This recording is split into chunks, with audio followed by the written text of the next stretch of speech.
সাইদ ভাইয়ের অসুস্থতা নিয়ে কেউ ভিউ কামাইলো বা কেউ কামাইলো টাকা, কিন্তু সাইদ ভাই কামাইলো তার মৃত্যুর যন্ত্রণা। অনেকেই বলছিল সাইদ ভাই নাকি এটা একটা টাকা তোলার একটা ফান পাচ্ছে অসুস্থতার কথা বলে, তার নাকি শরীরে কোনো রোগ ছিল না। এটা নাকি মিথ্যে কথা। তার নাকি টাকার চাহিদা বাড়তিছে দিনে দিনে। তাদেরকে বলি, শোনো, সে অসুস্থ ছিল কি না সে তার মৃত্যু দিয়ে তোমাদেরকে প্রমাণ দিয়ে গেল যে সে আসলেই অসুস্থ ছিল।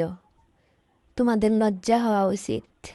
একজনের মৃত্যুর জন্য যে ভিক্ষা চাইছিল টাকা, বারবার বলছিল আমাকে টাকা ভিক্ষা দাও ভিক্ষা দাও, আর সেটাকেও তোমরা বলেছিলে কি যে তার কোনো রোগ হয়নি।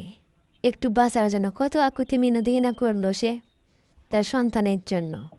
তারপরেও সবাই বলছিল কি তার লোভ, তার টাকার লোভ, তার আসলে কোনো রোগী হয়নি।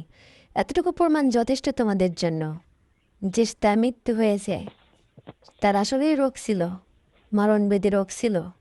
তোমরা মনে হয় আজকে বিশ্বাস করতে পারবা যে সাইদ ভাই কোনো টাকার লোভে ভিক্ষা চায়নি, বরং সে একটু বাঁচার জন্যই ভিক্ষা চাইছিল।